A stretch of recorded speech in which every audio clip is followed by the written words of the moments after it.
Kudapan sore berisi kisah-kisah manusia yang kerap terjadi di sekitar kita. Kudapan sore memberi inspirasi bahwa orang-orang biasa pun bisa memiliki arti. Kudapan sore mengisahkan sebagian kecil perjalanan hidup anak-anak manusia yang kini telah beranjak dewasa. Kudapan sore bercerita tentang kisah nyata yang bukan rekayasa. Kudapan sore merupakan ekspresi persahabatan, persaudaraan sejati yang merentang sejak lebih dari setengah abad yang lalu. Bagi dunia di luar sana, mereka adalah orang-orang biasa. Bagi Parki 77, mereka adalah pribadi-pribadi yang luar biasa. Yang di awal. Terima kasih founder. Sangat appreciate banget kita sudah menjalani. Dan pengurus yang sekarang juga ya masih Yang terus. Terus kita sudah menjalani ini kurang lebih.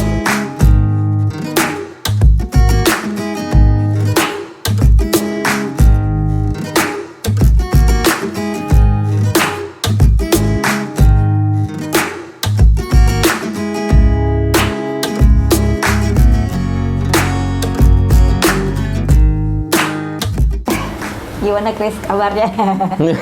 Jauh gak tadi jalanan? Macet ya?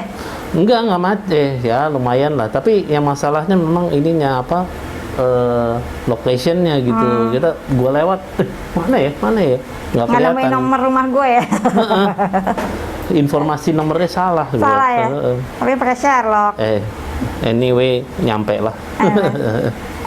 Terus lo cerita dong, waktu gue pengen recall lagi aja sih memori waktu kita lagi SD, gue kayak kita satu kelas apa enggak sih? Lo ceritain lagi dong, gue lupa inget deh. Gue juga lupa banget. Gimana Nggak sih? inget, gue cuman inget dulu tuh kelas berapa ya? Kelas 3 kalau nggak salah. Itu gue kayaknya jadi murid kesayangan deh, Bu Ratna kalau nggak salah deh. Di SD Blok Kita Rakanita. Blok Kita Rakanita Blok Ki.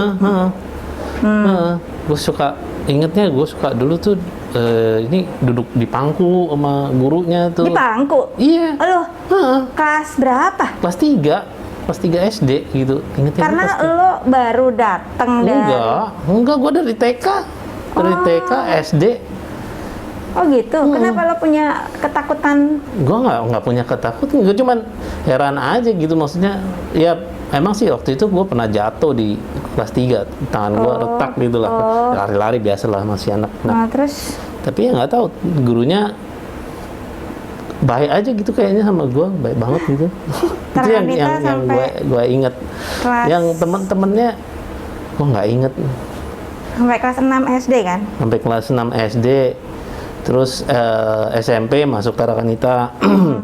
Itu pas kita 1,5 tahun. Jadi gua 1,5 tahun di SMP Tarakanita, terus 2 tahun di SMP Pangudi Luhur. Karena kelas 2 gua pindah ke Pangudi Luhur. Oh iya. Iya, terus baru gua SMA-nya di Pangudi Luhur. Jadi gua pindah ke SMP tuh gara-gara nyokap takut susah masuk ke SMA PL-nya. Jadi udah dibikin di satu yayasan gitulah istilahnya. Oh gitu. Terus masuk. Terus habis itu lo ngerasain ada efek lo sekolah di Tarakanita, lo rasanya seperti apa? Maksudnya? Terus terang waktu sekolah nggak begitu berasa ya, tapi memang yang paling ini waktu kita reuni tuh, tuh berasa banget jadi wah gabung lagi gitu, wah gila. Reuni yang pertama kita itu? Reuni pertama kita itu tahun 2016 ya? 16 ya. Iya. Waktu itu deh baru berasa banget, wah gila ya kita sekolah di SD Tarakanita tuh akrab banget gitu ya. Betul. Gue akuin banget sih. Berteman banget, tapi ya memang nih padahal gue dulu sama lo juga nggak gitu-gitu deket amat ya, nggak tahu malah ya. Iya, emang. Cuman setelah kita ketemu, euforianya tuh kenceng banget, jadi ngerasa yang satunya nggak pernah kenal jadi kenal. Iya, emang gue dulu SD ini banget, nerd banget kan. Nerd. Yang udah cuma datang sekolah pulang, sekolah pulang gitu. Anak-anak baik-baik gitu ya. Sekolah aja bawanya tas ekolak. Itu udah menjadi legenda itu tas gitu. Suka diledekin. Betul. Terus lo udah selesai, terus lo kuliah di UI, terus, MIPA Fisika, langsung kerja 8 tahun. terus baru langsung kerja. Kerja. Habis itu Tapi kerja gue denger lo terus. kerja nggak di Jakarta ya? Gua kerja mulainya di Jakarta, Ah. habis 7 tahun di Jakarta, terus mulai kenal sama istilahnya ini regional, ditarik diajak pindah ke Singapura. Oke. Jadi dari situ gua kerja pindah ke Singapura, 17 tahun di Singapura.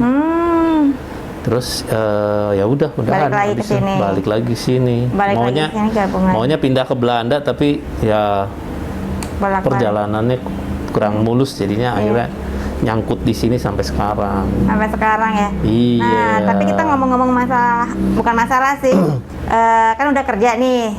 Terus sekarang nggak kerja lagi nih kita. Iya, betul. Menurut Chris itu apa yang ada ini nggak ya? Momen-momen yang bisa di-sharing ke kita kira-kira apa gitu? Iya, jadi Selama ini lo ngapain aja? jadi kan gua nggak kerja gitu ya, terus gua diajak sama salah satu teman untuk jadi agen asuransi gitu. Terus gua datang gitu kan, gua dengerin ininya. Ternyata gua ini juga terkaget juga gitu ya. Wah, ternyata ada ya kesempatan kayak gini gitu.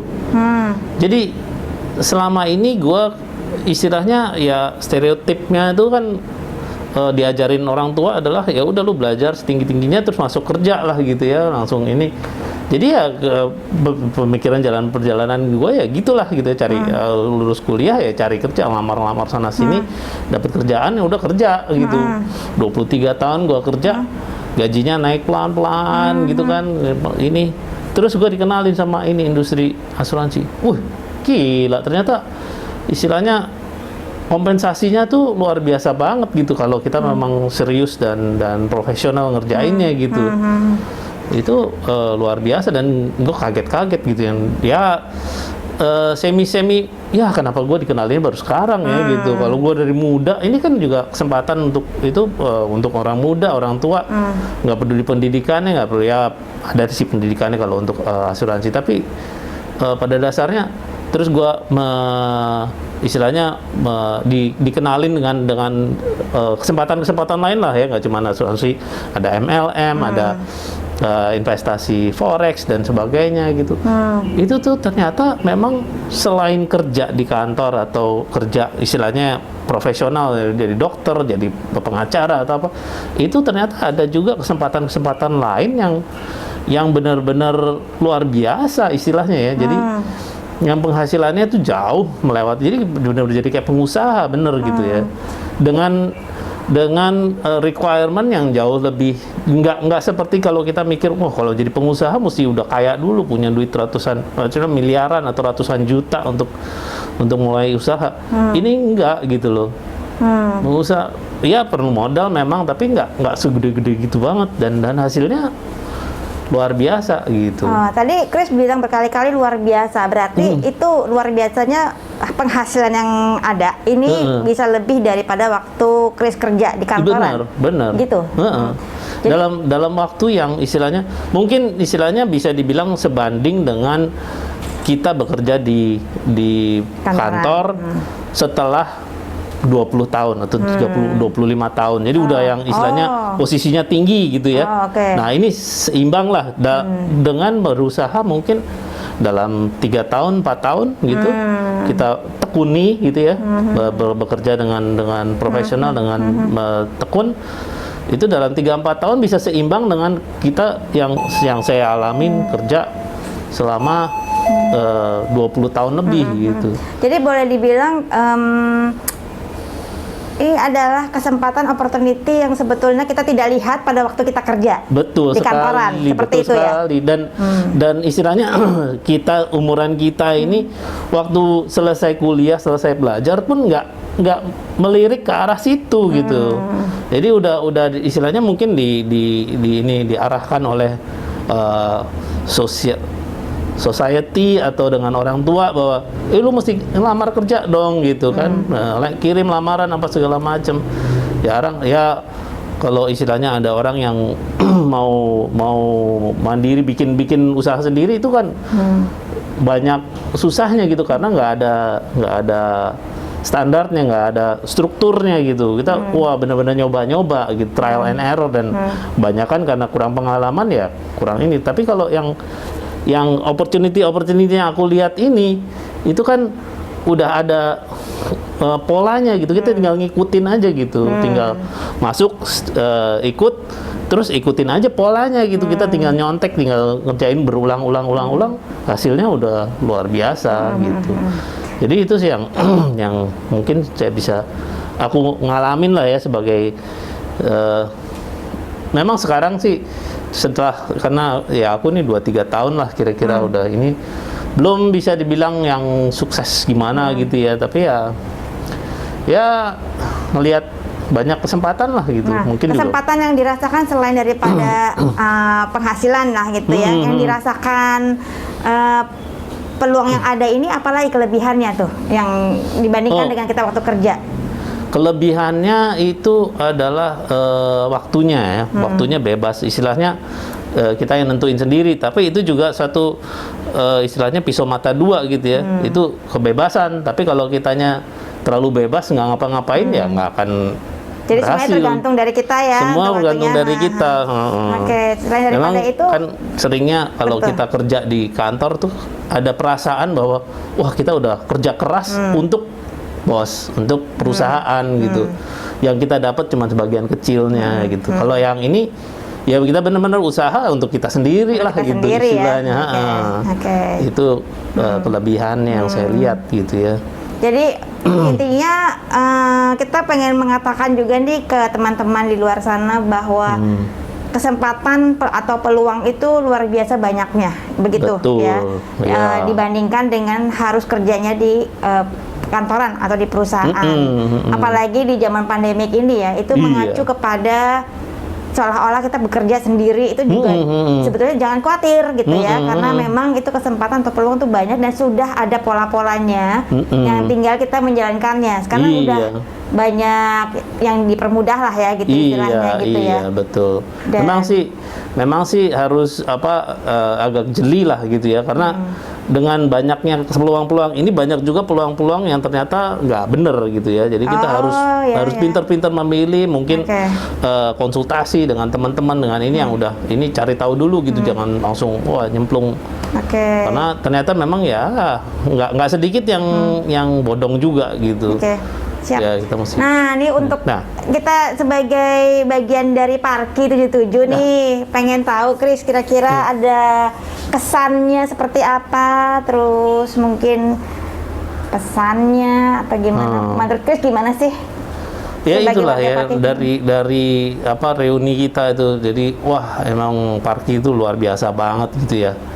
Ya temen gua, aku appreciate banget lah gitu sama teman-teman yang istilahnya memulai dan betul-betul committed untuk ngumpulin kita semua gitu, dan kita bisa ngumpul dan ya ternyata teman-temannya tuh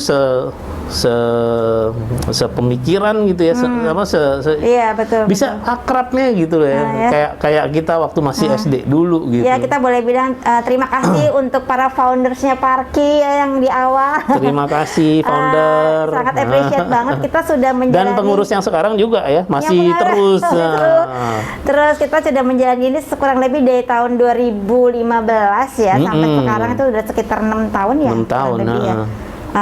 Dan terus kita kerjakan gitu ya. Iya, betul. Kira-kira ada pesan dari Kris juga buat Parki untuk teman-teman kita di luar sana deh, yang bisa bermanfaat buat kita semua. Menurut saya sih teman-teman jangan sampai putus asa gitu ya. Yang saya alamin, saya lihat ternyata kesempatan tuh banyak banget gitu. Jadi kita harus berusaha terus, harus bekerja, harus berjuang ya. Nggak ada yang free money, nggak ada free lunch. Semua harus ada usahanya, tapi kesempatannya luar biasa gitu. Ya seperti yang saya ulang-ulang dari tadi itu, kemungkinan income-nya bisa luar biasa banget itu. Jadi boleh dibilang bahwa jangan khawatir, kita banyak kesempatan di luar sana, tidak perlu bekerja di kantoran juga, tidak perlu, tapi apabila kita fokus, perluaslah wawasan. Kita belajar juga untuk memperluas wawasan kita, pasti kita bisa menjalankannya gitu ya. Di saat-saat kita sudah berhenti dari ada pekerjaan. sedikit cemilan nih kudapan sore ya. Iya. Bongo, ini adalah hasil dari teman kita juga loh, Parki. Asinan, rasanya enak banget. Buatan iya. si Tiwi. Oh, Tiwi. Yuk Iya. kita coba yuk. Iya, gue juga udah akrab lagi tuh sama Tiwi. Monggo, silahkan. Oke teman-teman, terima kasih untuk acara ini Kudapan Sore dari Parki 77. Yuk Chris. Ya, terima kasih teman-teman udah terima saya di acara Kudapan Sore dan membagi kudapan sama saya.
Bocah yang lahir tahun 60-an.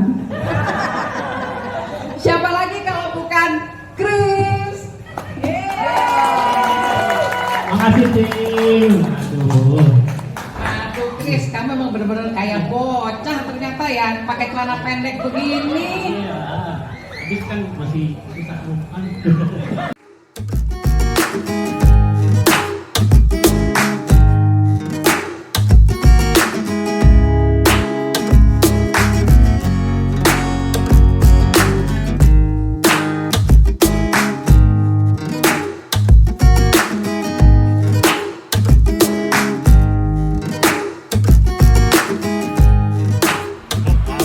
Itu logo yang di masker ibu apa ya, Bu? Oh ini logo paguyuban alumni sekolah saya Pak. Oh gitu. Kok kayaknya familiar nih, kayak logo sekolah saya juga. Loh, Bapak emang dulu sekolah di mana? Saya di Tarakan kita, Bu, yang deket Santa itu. Maaf Ibu, saya Kemal nih Kemal? biasanya. Apa tuh Pak? Kemal? Kepo maksimal. Ya betul, saya juga di situ. Bapak lulus tahun berapa emang? Tahun 77. Loh, kita satu angkatan dong kalau gitu. Maaf, Bapak tadi siapa namanya? Chris Nata Husada. Ya ampun. Lu, Chris. Sorry, gue tadi nggak ngenalin. Abis dulu kan lu cungkring banget, Chris. Lu Sheni ya? Iya, gue Sheni. Ya Gua dari Allah. tadi udah mikir, Apa kabar ini lu? kok kayak Sheni. Cuma gua takut salah. Bener. Apa kabar lu, Chris? Gini deh. Ini sebetulnya Oktober tahun ini tuh angkatan kita, angkatan 77 tuh rencananya ke Jogja bareng, Chris. Ngerayain 55 tahun. Tapi rencananya batal deh gara-gara Covid. Nah, padahal seru banget tuh ya. Seru banget. Ikutan dong lu. Bagi masker dong yang kalian. Yang ada tarakanitanya. Oh, ada. Kedapra buat masker buat Chris.